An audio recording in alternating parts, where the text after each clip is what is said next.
Hey everyone, Jen Ramsey here with this week's episode of Your Freedom Unlimited. And I am so excited to be welcoming the lovely Vanessa Rudge to the show this week. Thank you, Vanessa, so much for being here with us. It's So, my pleasure. Thank you so much for having me. it's just my pleasure. Vanessa is a wonderful new friend of mine. She is actually one of my yoga mentors. Is teaching me yoga training at the moment. But let me give you a little bit of background about Vanessa before we jump into the show today. So, Vanessa is a very passionate yogini and a great teacher, coach, cheerleader, and a perpetual student of life. She seeks to evolve and change, recreating herself anew often. And I found out today that her name Vanessa means butterfly. So this is a beautiful link to that notion of always changing and evolving. And Vanessa finds coaching is a great avenue to give back. And she feels so blessed to be living a life of doing what she loves that is a passion to help others doing the same. So Vanessa is the lead trainer at Being Yoga with 25 years plus of teaching experience and with a love of asana and a newfound joy in practicing yoga as a moving meditation and a living prayer. So I just really want to welcome you here today, Vanessa, and to say, thank you so much for being part of the show. I'm really looking forward to our conversation today. So am I. Really looking forward to it. I'm sure we'll get to some juicy places. We will indeed. We will indeed. So, as I said, Vanessa is one of my is a mentor of mine at the moment, being a teacher at Being Yoga, and we're having a whole new experience of learning yoga online, which is it's been one of the gifts of COVID-19. I think has been being able to learn yoga in this online environment. So, Vanessa, is that something you're planning on doing moving forward? Yeah, absolutely. Yeah, we've just been blown away by how connected everyone feels, and like it's as good as face-to-face learning.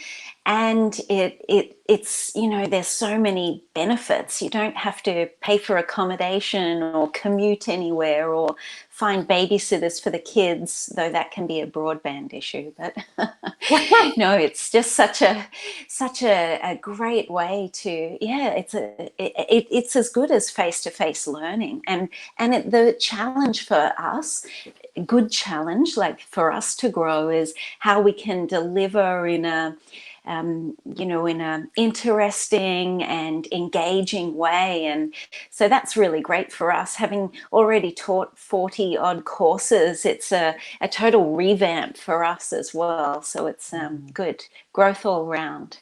Growth all around. Well, that's for sure. And we'll talk about this. We've really sort of jumped in here into, your passion for life, which is yoga. But as you know, with this podcast, we're all about sort of understanding people's journey to their passion. So perhaps I put things a little bit around the wrong way, but let's rewind back now, but to talk a little bit Sure. about how you came across yoga and this, how you, I guess, had that breakthrough into finding this passion in your life. Yeah, great. It is such a joy for me to speak about. I feel insanely lucky to have found yoga, and that 25 years later, I'm still in love with it. Just because, yeah, and sure, there's ebbs and flows with it, but it's definitely has such depth that I just can't. I There's nothing else for me. There's because there are, like, it's this zip file that you can just unpack further and further, and the transformation that goes on in yourself, either on the mat or off the mat, and the philosophy as it applies to life. So it's just such a massive science, and I don't think I'll ever get to the end of it, which is exciting because I couldn't really hold a job down for 3 months. I just get bored with it and need to move on to the next thing. So it's quite remarkable that I'm still here and still in love. And I think that's, just one of the blessings for me to have discovered yoga so young as well. Like, I was 21 when I started yoga, and I just wandered into a class. I'd been trying. I was here in Australia trying to find classes, and I'd show up, and the teacher wasn't there, or I couldn't find the venue, or I just couldn't get to any classes here in Australia. And I think that's because I needed to have this, blowout experience of being in a studio in LA with like 50 people, and just the buzz and the vibe there in the early 90s when yoga was taking off. And I think I needed a world-class teacher to just show me, like, this is where it can be, this is where it can go. And to have to start with such a grand vision was a true gift. So I was visiting my sister, and one of her friends just bundled me up and took me along to a yoga class. And I walked out of that class just going, that's it. That's all I'm going to do. I'm just going to teach yoga for the rest of my life. That's, when I'm 80, I'm still going to be teaching yoga. And I think that's, I feel like that was a massive accident. But then when I look back at my childhood, I go, no, that was actually a beautiful example that my dad set for me. And, just rewinding to my dad, and he was a pilot and had so passionate, like, pilots are just nerds. They geek out on planes and, the engines. And you get talking to a pilot and they'll just talk your ear off about planes. And I don't know. I just go, yeah, that's a plane. It's got two wings. It's a plane. No, it's this sort of plane, and it's got this engine, and miles per gallon, and they'll just they totally geek out on it. But I think that's the level that I geek out on yoga as well, and that was modeled to me as a young child. And there was really a defining moment in my life in my early 20s. And I think, these moments where they are defining, but you don't recognize them as that until after that. Only when you look back. Time to. So I was standing on the runway in Essendon Airport in Melbourne, and my dad had his own airline. After the airline strike, he obviously lost his job and started his own airline. So he had Rudge Air. So I think I've still got some business cards and pens and things from Rudge Air. But he had his own airline. That's so passionate to start your own airline. And so I was standing on the runway, and he was taking off just in a small plane, and it was a small little airport, small runway, and I was not that far from him. So I could actually see the little boy glee on his face when he took off, just like this, that moment of takeoff, just that. Yeah, amazing. And so here he was 40 years after, 40 years of flying, and just such a little boy, that moment of liftoff, the delight. And so I realize now that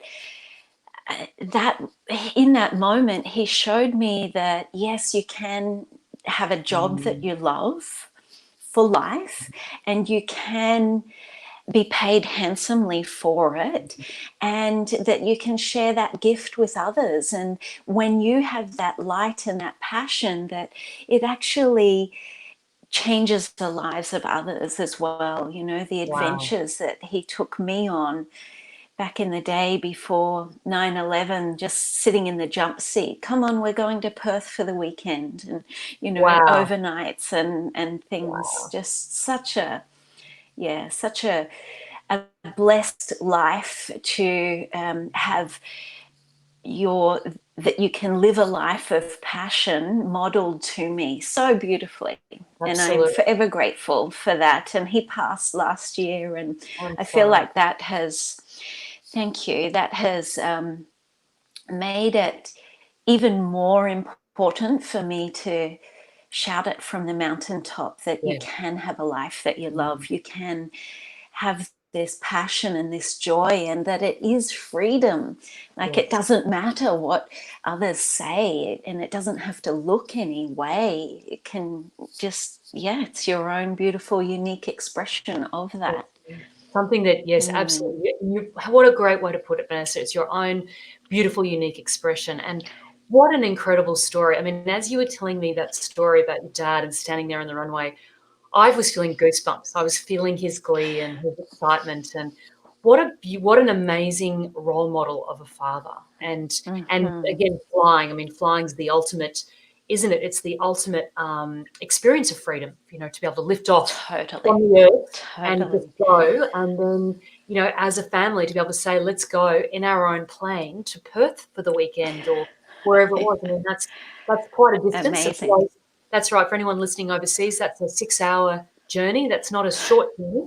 And it's not something that the average everyday Australian family would have been doing in the 1980s. So, and I think Yeah. what's also interesting was, that pilot strike. I mean, I was very young, as you would have been when that happened, but my memory of it was that it was incredibly devastating for the industry. A lot of people were laid off, and just his energy to pick himself up and just say, "This is what I'm going to do." Do you remember the moment when he decided to do that, or were you just sort of a kid in the background and the memory was standing on the runway? Yeah, because my parents separated, so I don't know that I was around at that time. Like, he was in Melbourne and I was in Brisbane, so Uh-huh. there wasn't I wasn't too engaged in that. And I think it's remarkable that, like, I look at all my brothers and sisters and go, I think I had the least amount of connected time with him, but he made the Mhm. biggest impact on me. Wow, So wow, wow. I don't know. We all, and it shows another thing, that you just find what you want in life, don't you? You And do. find meaning wherever you see fit. It doesn't, there's no real rhyme and reason to it. And Mm, mm, that's mm. pretty fascinating to me too. It is, it is. No, But you're exactly yeah, right. but total example of yeah, just he reinvented himself a lot, Yeah. Well, through he had his to, life. So yeah. out He would of have to, wouldn't necessity, he? yeah, Yeah, he yeah. would have to. I think this is what we do. This is what we do, is we do reinvent ourselves. It's out of necessity. Maybe it's out of pain or out of this great opportunity or awakening that you had with yoga and so on. But just before we go on to talk a bit more about that, but before we go on to that, it's interesting. You said, there's no, in terms of that, spending that time with him. Sometimes it's not the amount of time we spend with someone, but it's those vital interaction points. We're meant to be connecting with them at that time. And if that was your opportunity to connect, an amazing connection that The you did have. greatest gift. Yeah, exactly. Absolutely. That's Yeah, right. So yeah. then moving into yoga, and I think you said earlier there are no accidents. So in that notion of not being able to sort of connect with yoga here in Australia, I think that's interesting. I had similar experiences in my 20s, not so much with yoga, but with self-development. I knew I was sort of knocking on the door, thinking there's something more here. But do you think I could? Do you think any door would open?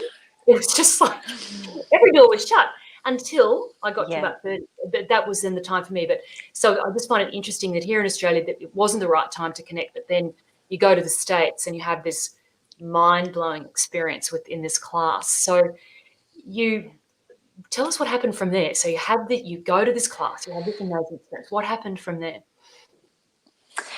I I ended up spending about 9 months over there, and at this yoga studio, that, because no green card and all of that, I couldn't work, but I got to exchange, some work things for free yoga classes. So I was just doing yoga 2 or 3 times a day. And Wow. then interestingly, the work that I did was, because it was all answering machines over there. So the work that I did was calling up people, but no one would answer. Like, they're a bit ahead of us. What were a bit ahead of us. And so I'd just be leaving these messages, hey, we've got this workshop on and come along to the workshop. And so basically cold calling and doing my free classes, but then getting that experience of a buzzing yoga studio, like it was 2 rooms and hundreds of students a day, and Wow. you know, thousands a week. And then after that, I came back to Australia, and it was crickets, just nothing Really? like that. But having that as my introduction, it was like, oh wow, this is a possibility. And so looking for that and not finding anything, but in the back of my mind going, oh, I need to create it myself. Can't find it, screw you, I'll create it myself. And which Wow. I don't know that I have, but I think but you just have. having I definitely think you have. Yeah. but it's you know, just having that opportunity to see the possibilities. And again, that the grand introduction allowed me to find ways and means. And there weren't any training courses, and so it was all apprenticeship. Wow. There wasn't any Google, so it was all just this apprenticeship. So when I learned, it was really, you just go along, attend classes, and then you know, read a couple of books, and that was really the basics of it. And so you know, the teacher training course that we deliver to you guys, I just think it's, wow, I wish I had that. It's such a good introduction to and full view of yoga. Like, everything that I learned, I had to extract myself.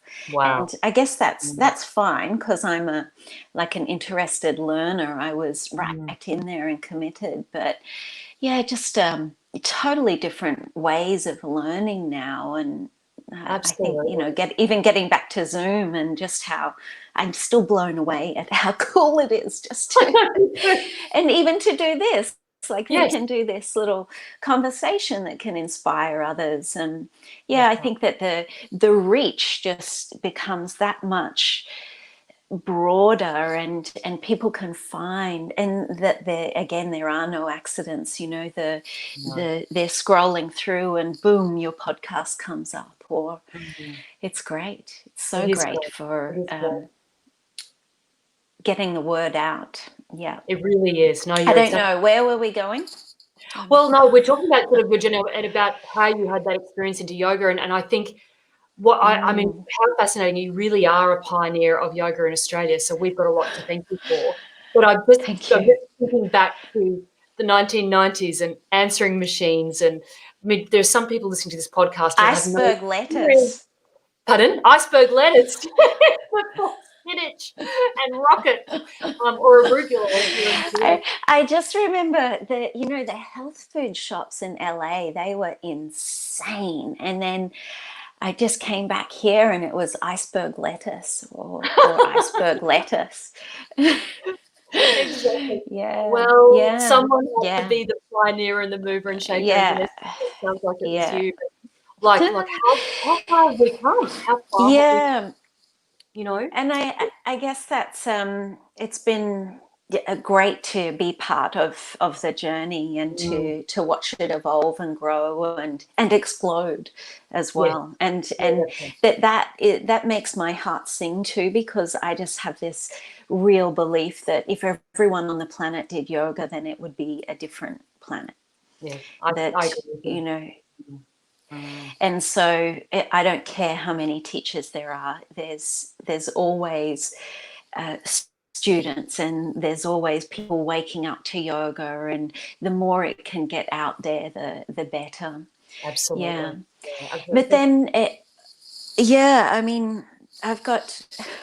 Do you want to ask a question? Should well, I no, keep you were going to say riffing? something. Go with what you were going to say. I've got a question, but I think you've Well, got something to just say. because, yeah, just we're getting really to the juice of the freedom, and that experience and concept. Like yoga, I think, lay the groundwork for me, and that every single pose is an expression of freedom. You know, you come up against a tight muscle, and how do you, by stretching that, you create this freedom and ease in the body. And then, you know, the flow on is where multi-layered beings, that this ripples out to other areas. But I think that the most profound awakening that I had was through great freedom, when Michael and I were traveling around India, and it was this incredible American woman was there leading what was called the 12 Inquiries, and it was basically the 12-step program for our addiction to points of view. How interesting.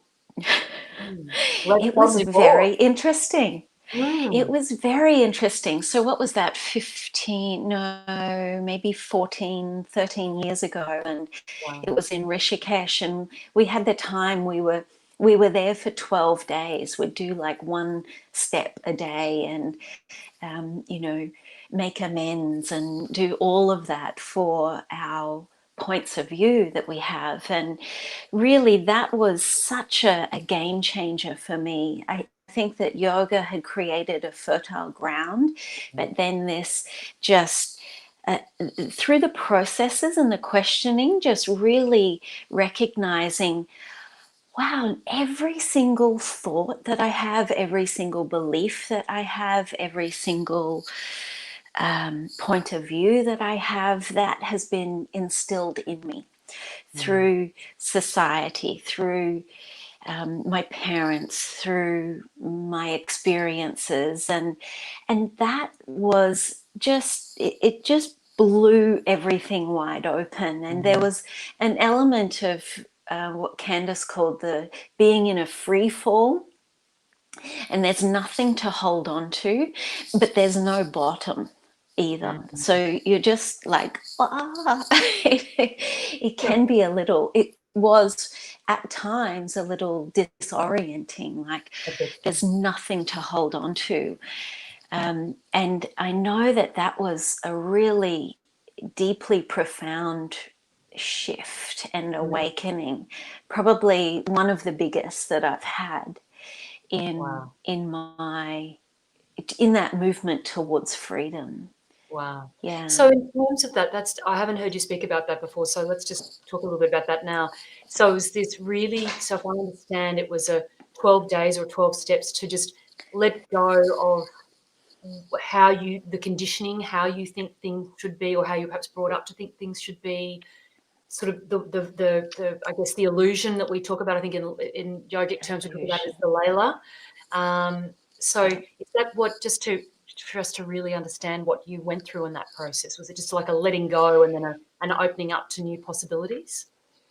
So the basis of it is to rest as awareness, because awareness is the only thing that is real, and it's through our awareness that we perceive everything. And so rather than getting caught up in the reflections of the mirror, we realize the mirror itself, or Right.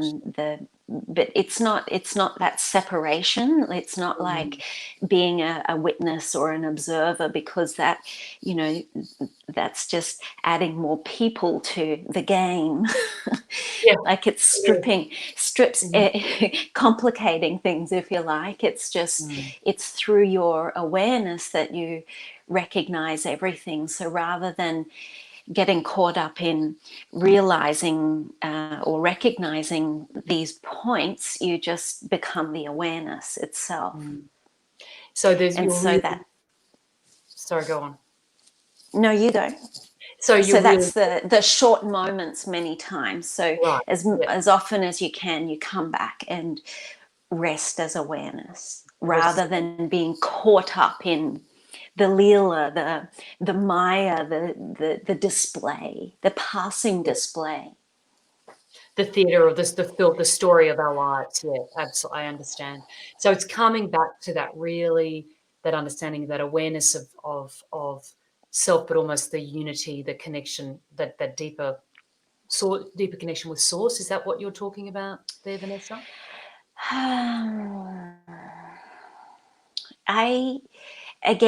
That may just be a belief. Mm-hmm. Like if you really strip everything back, Mm-hmm. what can you really count on?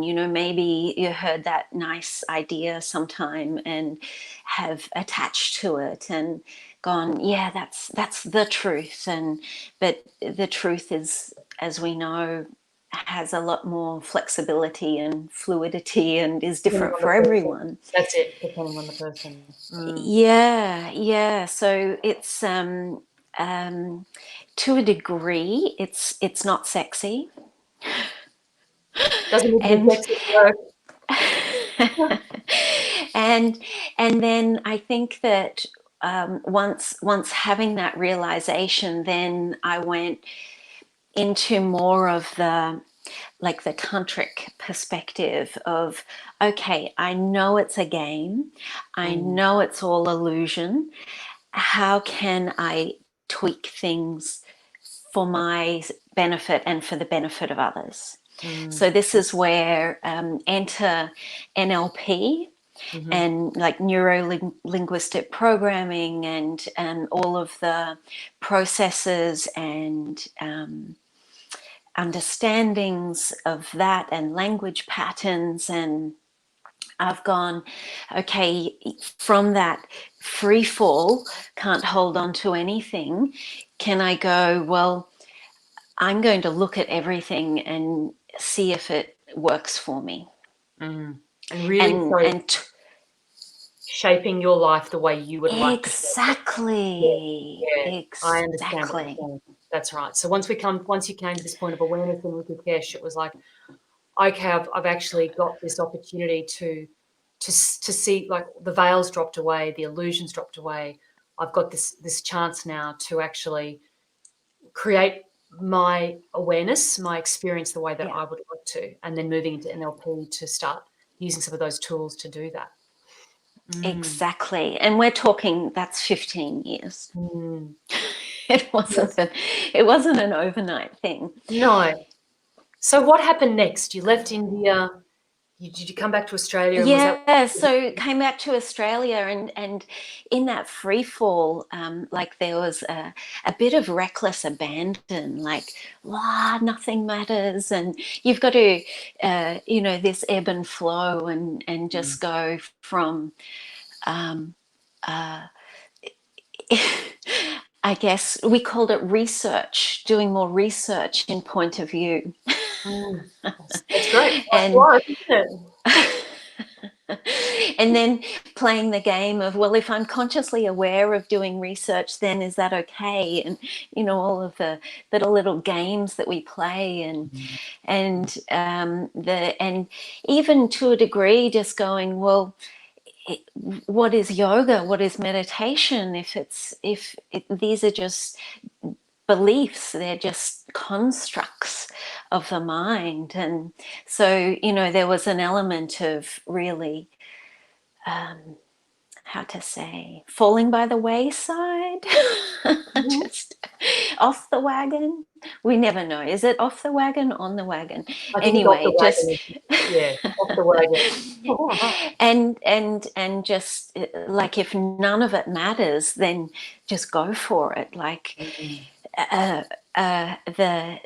and that is totally part of the ebb and flow. And then coming back to those short moments and maybe using meditation as a way to anchor into that short moments many times, and then using yoga and meditation as ways to stabilize in that awareness.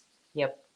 Yes. And to expand those short moments. So rather than them being tiny glimpses, that you can then extend it out. Beautiful. And I think that's right, because I think we have come here as humans, whatever your belief system, we're sort of here to live this human physical life. We're given however many years, or we choose however many years we're going to have on the planet. if we're living and living healthily, then hopefully that's going to be a good period of time. But so if we're Yeah. here awareness, how it's about choosing the path, I guess, that we want to live as that awareness. And I love how you've used yoga. You've explained yoga and meditation as they're almost foundational building blocks to hold on to, aren't they? Is that how you use them in your life? Just to Absolutely, yes. And as well as the NLP understandings, just to really examine, like yes, yoga, even as we teach yoga, we teach it from a perspective of pulling back the veils of dogma and superstition. Like if you've been to India, you'll know it's a very superstitious country, and that that doesn't sit right for me, for me as a modern householder, that I don't have blind faith. I need to examine everything, and that can be to someone's detriment as well. Just mm, that over examining and that paralysis analysis. So needing to find a happy medium, I guess. And yoga is a tool and a pathway. And I'm really kinesthetic. Like I just get things in my body, and like if someone can show me how to do something, an action, and I'm like, oh yeah, okay, I've got it. But if I have to listen to something and repeat it back, then it's a little more challenging. But I just get stuff in my body, and I don't know if that's decades of yoga or if it's just how I'm wired. But yoga is a great way for me to examine more of my life and to see if it's like on the mat. How you do anything is how you do everything. So how I'm showing up on the mat, it can be to clear the slate, it can be to challenge myself and work on a pose, it can be to I think that's what I love about yoga, is just the diversity that it brings and the ways that it can support, I agree. Look, and I the agree. accessibility. It really is. I mean, it's this incredible opportunity to, it works at so many levels, doesn't it? And I think many people come to yoga because of the physical benefits, and then Yeah. start to fall in love with the practice in terms of what it does for calming the mind, for stress and anxiety, and then that deeper level in terms of, helping answer some of life's questions and being a framework to live life and so on. But you're right. It's this, but what we do on the mat, how we're being on the mat, is how we can show up in life. And it's always teaching me, that's for sure. I'm like, that's interesting how I'm showing up on the mat today. What else do I need to, Absolutely. what inquiry do I need to do inside right now? So yeah, Yeah. and Yeah. I guess and that even in our body we hold lots of beliefs, and our relationship to our body, and whether it's a hurtful or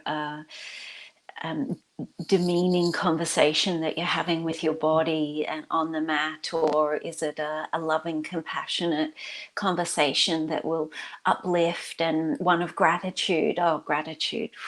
Don't get me started on gratitude. What a superpower it is to just to be able to have two arms, two legs, two hands, two feet. How insanely lucky am I to just be able to show up onto the mat? I agree with you, Vanessa. Like you, every day I'm just grateful for my body, and that that I have that capacity to get onto the mat, which I do every day, and I know you do every day as well. So it's to be able to step into that and to do that. So perhaps let's talk a little bit about gratitude. What role does gratitude play in your life, and how do you weave it into this beautiful journey that you're on? Yeah, it's I'm not naturally an optimist. I think it's a relief. It was a relief for me to find out that pessimism is more natural state, It's good for the and brain. that that it actually is all the pessimists who stored the grain for the winter for the rest of the tribe, and the optimists are out going, oh, it's so beautiful, and all the pessimists are storing the grain, and the really generous ones are sharing it with the stupid optimists who just who may not have survived that winter. That's right. So There's I a think place it's for just a everyone, isn't there?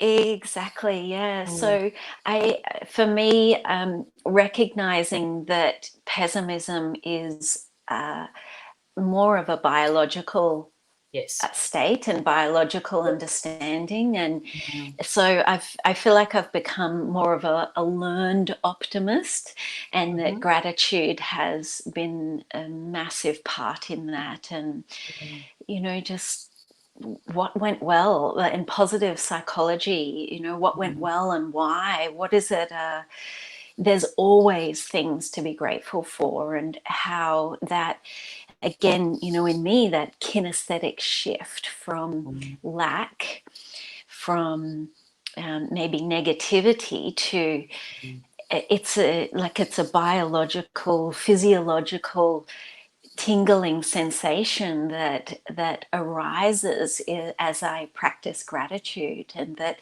it's not Absolutely. hard. Like, I can just do it in a moment. It's That's it. That's it. It's yeah, amazing, there's isn't it? always something to be grateful for. That's so true. And this is part of that notion I think you were talking earlier of choosing perspective. We don't have to stay connected into the story of whatever's going on. We've always got a chance to pull back from that story, pull back into our awareness, and then choose a perspective to be grateful, even in difficult times, and times that aren't so easy to comprehend. Mm, We're living in these times now. It's been mm, 2020 has been an interesting year. We're recording this in June of 2020, and it's been a very interesting year globally. But mm, certainly, how have you found I know that I've certainly ramped up my gratitude practice this year, and I've really focused on what I'm choosing to focus on. I'm very, very, very careful about my perspective. Can you tell me perhaps how you've used gratitude to navigate some of what's been going on this year? mm. Yeah, I think for me, it was big to turn off the news. Yeah. Yeah. Like, Likewise. it was so compelling. I had to watch it, and Mm. but then at some point I just went, it's too much. I It I have was. to turn it off, and Mm. to find just small moments of gratitude allowed me to, in a sense, repivot. That's Mhm. been a key word for 2020 as well, and repivoting to maybe see things that I hadn't seen before. And so gratitude had shift me out of the funk that Mm. it's a very, like, an instant practice to shift out of negativity, and the more I understand the health benefits of it, and to, like, for our physiology, that we're in more of that healing state, rather than, Mm. if we're in that negative state, then that's detrimental to our immune system. So Mm. gratitude's been a massive immune booster. But then also to repivot, and with our business, just to go, oh, okay, now that I'm not so one dimensional and focused only Mm. on COVID, how can I, oh, there's all of this, and the possibilities that gratitude opens up for me. Um, I guess when I do meditation, it's not so much to quiet my mind, though, of course, that is a practice that I do, but mine is more of a cultivating. Yes. So, popping asking good questions, and just let myself dream and see what happens. So cultivating that good positive state through gratitude, and then just like a pebble in a pond, putting a good question, like a how question. Oh, how could this happen? How could I make this happen? Or how can this be of benefit? Or, you know, asking good open-ended questions, and let the monkey run. Absolutely, that's right, and I agree with you. I use meditation for the same thing. It's not about, yes, it's about quieting the mind and coming to that space of awareness and calm inside, but you're right, it's about then allowing the inspiration to flow. And I think this is probably one of the, I wouldn't say myths about meditation, but I think I know when I was learning meditation many years ago, it was like, well, you must quiet the mind and, you know, let the thoughts flow through. But what if those thoughts are really good thoughts? What if there's Yeah, something inspiring, you know, a great idea, as you say, drop the pebble in, yeah, and what if something really great yeah. comes out of that? So what role, we've talked a bit about yoga, and I know that you do it every day and you're teaching it every day and doing all sorts of things. What role does meditation play in your life? And do you see the two coming together, are the two connected, or do you see them as separate, Mm, yoga and meditation? yeah. Uh, I think of them all as one thing, Hmm. but I guess a separate seated meditation practice that's, to me, it's a tonic. Mm. Like, it's what do I need in this moment?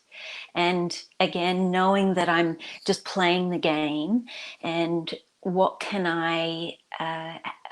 do I need in this moment to tweak my experience? So is it that shift from negativity to positivity? Is it that quietness? Like, if I think for me, sleep is always the greatest metronome, Mm. and I see how I'm feeling. If I'm sleeping well, then, you know, I'm pretty good.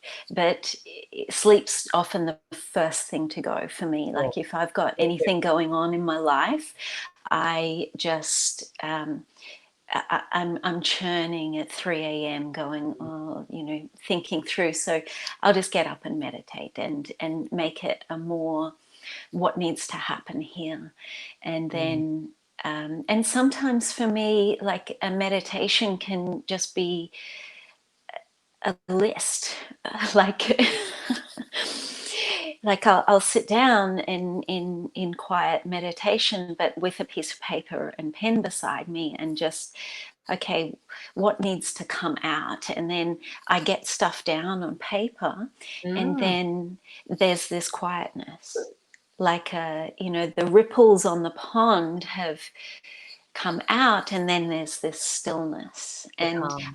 I'm not thinking, oh crap, I've got to remember to do that, and like, it's all written down and it's taken Mm. care of. And, or, Mm. you know, the first step of being taken care of. And for me, yeah, meditation is a real tonic. It has many different roles, and can change and be whatever I need it to be in that moment. I love that. I love that. I love what you've just said. Yes, I agree, because you're seeing it as this flexible tool rather than as, you know, having to be a dogmatic particular way. Mm, So, and it's a bit like you were saying earlier with the way you teach yoga, which is stripping back the dogma, and going beyond the veil to where are the benefits for us in this modern age. And likewise with meditation, you're right. And so that when you say you've got the, I think I understand what you mean when you say you've got the pen and the piece of paper beside you. You're literally almost clearing the subconscious. You're getting all of those sort of random ruminatory kind of thoughts out of your head and onto the paper. So you're using it as a clearing tool. I love that. yeah, yeah. I love that. And even more, like, I actually really embrace my those thought bubbles that come Mhm. up. Like, I've, through NLP, just come to, again, that asking good questions. And Mm. like, I really trust in how incredible my mind is, and go, what else am I not remembering that I need to? And what Mm. else? Oh wow, what else? And the deeper I dig, the more interesting things that I find. Yeah, it's superficial at first, but then, oh, there's that thing that I need to remember. And, you know, you can see behind me, it's just like whiteboard heaven, like It is. I'm post-it, liking that. post-it notes just hold my whole life together. But Mm, because the cogs that keep being yoga turning, like I do all the little bits, and mhm, I've come to really respect my busy mind and go, wow, you're amazing at holding all of these bits and holding all of these parts, and thank you for what an I love incredible it. job that you do. And Yeah. so, yeah, even redefining that busyness and in my mind, and utilizing it rather than it being this, oh, my monkey mind, I've got to get away from it again. And Yeah. that's tantra as well. You know, Michael and I, through being yoga, we teach a tantric model, which isn't the sex thing, but tantra comes from the word, from the textile industry, Mhm. so in India. So it actually means woven, so woven Woven. together. And this is where you're woven into your life, and that there is no separation. So it becomes a perfect practice for householders to, how can I make those lunch boxes with great presence and with short moments of peacefulness, and sprinkling some love and, you know, a little chocolate heart in there from time to time. And how can I do the dishes and drive and be on a podcast, and how can I do all of that? And that it's all part of the experience. And yes, there's awareness is the container and the vessel, and let's dive in and play. I love it. I love it, Vanessa. You're right. And you've touched on some really powerful things just there in terms, you're exactly right. This notion of embracing the busyness of the self, because I think um, sometimes, and that's sort of my heritage as well, in terms of being incredibly capable across a lot of things, but having what could be negatively termed the busy mind, or overdoing things, and that can lead to self-criticism, self-judgment, and some quite negative viewpoints. But as you say, if we come and see our mind as the tool using NLP, and like you, I've studied NLP, and it's powerful because suddenly we get to understand that our mind is something that and our thoughts are something that we can manage and that we can shape and mold, Mm, rather than going blindly through our conditioning. So I love how you've reframed that busyness for yourself in terms of a business, in mm, terms of this. How amazing that I can do all of these things, and mm. yes, I completely agree with you, because some of us are just made that way, aren't we? We're Yeah. and if you're made that way, It would why irk fight us to against it? not be any other way. Well, that's not. Well, it'd be a lot of effort to try. It'd be like trying to row the boat back up the stream, really, wouldn't it? When it's about embracing what we have, rather than trying to be something that we're not. It's that authentic piece, Mm. isn't it? And Yeah, you go, girl. yeah, it is. It's about that authenticity, and I think that. But then that beautiful experience, explanation you've given of Tantra, and you're right. I think my understanding of Tantra was that it's the full experience of life. Again, you're right. It's not the sex side of things. It's sort of been popularized, but it's actually this full. But I love your word in terms of woven. It's the full woven experience of life, and how to live life fully. And you're right. Mm. This is the path of the householder in the Buddhist philosophy, isn't it? It's Yeah. not about not about sitting beside the road, and looking for the arms. It's actually about Well, fully. anyone can find enlightenment in a cave by themselves. Kind of much Put them easier. in a relationship and Yeah, that's it. It's a vastly different experience. That's right. And it's true. I mean, I was into another podcast yesterday, and they're again reinforcing what I knew to be true, which is we're here to have relationships and to be in relationships, to expand and to learn more about ourselves. So Yes, I think we do. I know I've learned a lot more about myself being inside relationships rather than sitting in a cave. I would probably want to talk too much. I'd get very lonely in a cave, though. That would be my And look, we can even embrace those split personalities and have little conversations, and you so can true. take it as far as you want. I Absolutely. think that's, yeah, that's definitely the tweaking and the reframe, and you can make it all work for you. And I think that's actually one of the most beautiful things in a relationship, is that leveling out that happens. And I know when I came to the relationship with Michael, I was a real rule follower and quite a stickler. And then Michael was way more free, and, you know, I don't know, but there's been like this leveling out. So he's become more, and I deliberately bend the rules way Really? more, because that's freedom, and that's you know, I've realized that, well, who says Exactly. yes? It's a, but it's just someone's opinion.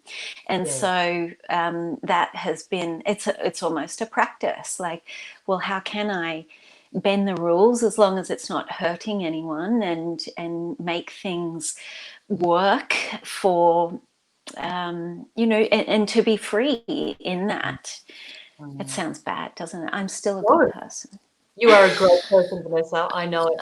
So we're coming back to this, our beautiful word freedom, which is sort of the essence of this podcast, and we've Yeah. sort of talked about it during our conversation. But if I mean, I'm going to put you on the spot now, but if I was to ask you, what does freedom really mean to you? What does freedom really mean to you? Mm. I think that there's a real human desire for freedom. It must be in everyone. Mm, I think about it like, the, you know, in if people go to prison, their freedom is taken away, and that, mm, and you know, all of the conflict at the moment is people desiring that freedom from oppression. And mm, so I think it's a really intrinsic human desire for freedom. And you know, there's even some debate around, males want freedom and women want, I don't know what it is. I think I've got too much testosterone or something. But but you know, but I think it is in everyone. So I think that there's this, that rules and boundaries are placed upon us in order to encourage that expansion into freedom. mm. So, and coming back to the butterfly, so interestingly, having a name that means butterfly, I've extensively studied the life cycle because it's pretty fascinating. It is fascinating. But you know, if a butterfly in a cocoon is given a cesarean birth, as in, you know, someone came with a scalpel and opened up the cocoon, then the butterfly just falls to the ground and can't fly. It's Yes. actually through the pushing against that barrier, that boundary of the cocoon, that pumps the blood into the wings, that primes the wings ready to take flight. And Wow. so, you know, yes, these perceived limitations are there, and they're there so that we can find our freedom at Mm. whatever level is right for us and whatever level is true for us. And so pressing, pushing against these edges, these boundaries, means that we can find the freedom.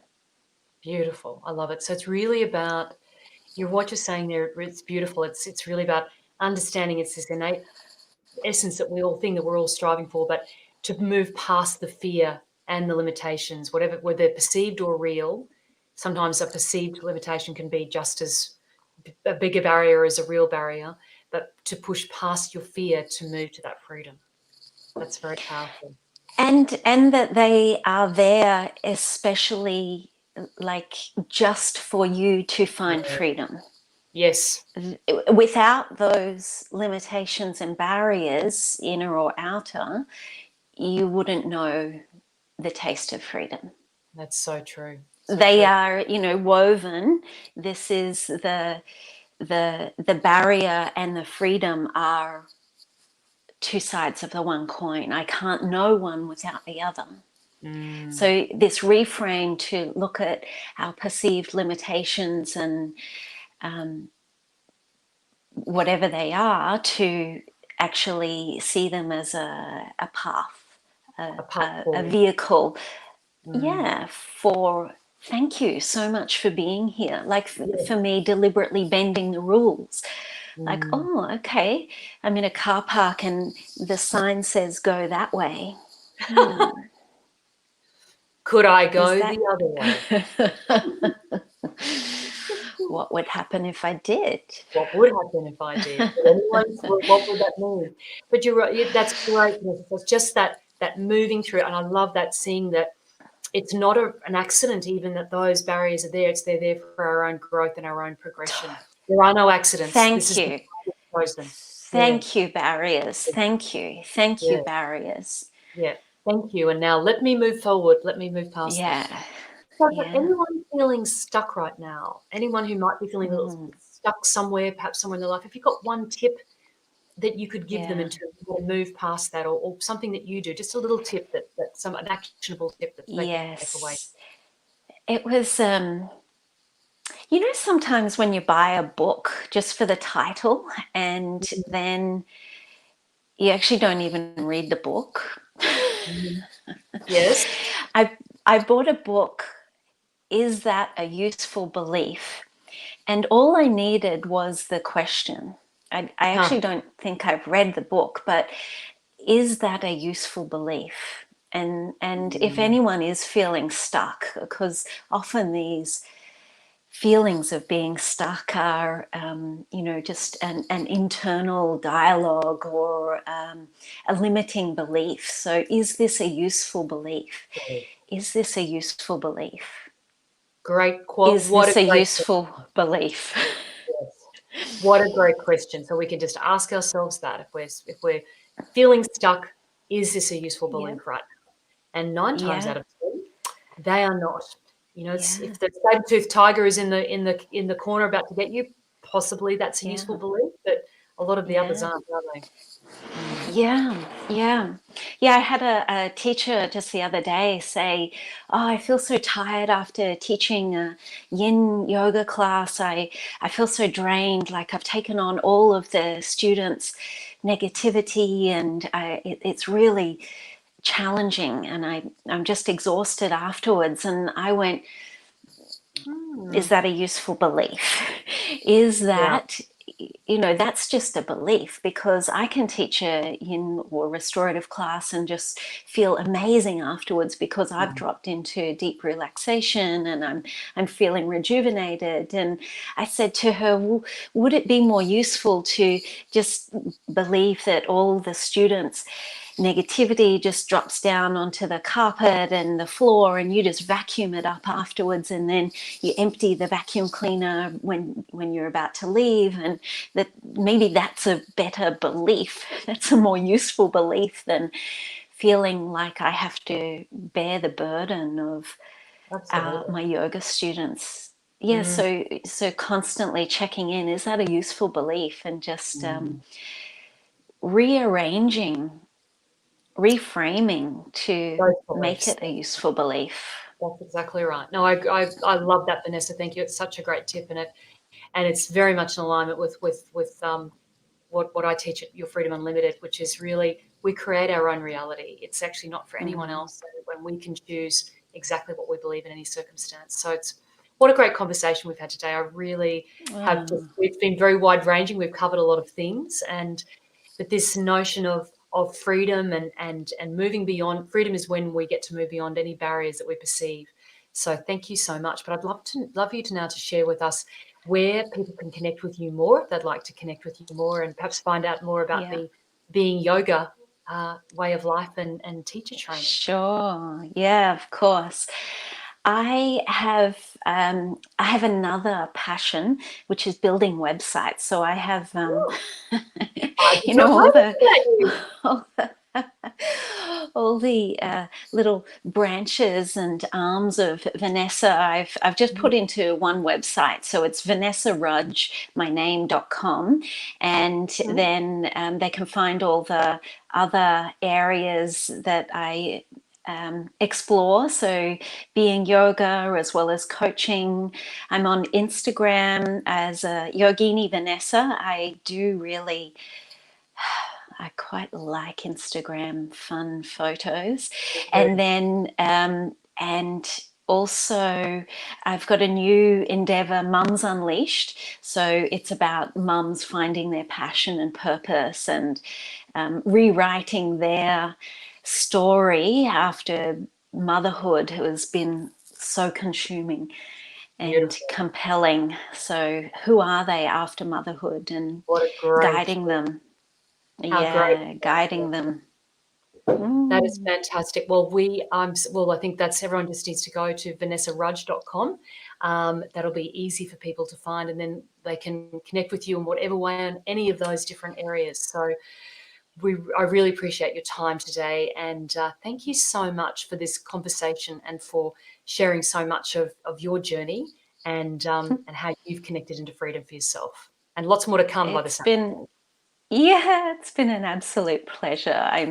I'm sure it's a never-ending journey. It And I is. think that's so exciting. And I wish you all the best with your this is such a great podcast and wonderful gift and offering for seekers, for those true seekers out there. So thank you for all that you're doing as well, Jen.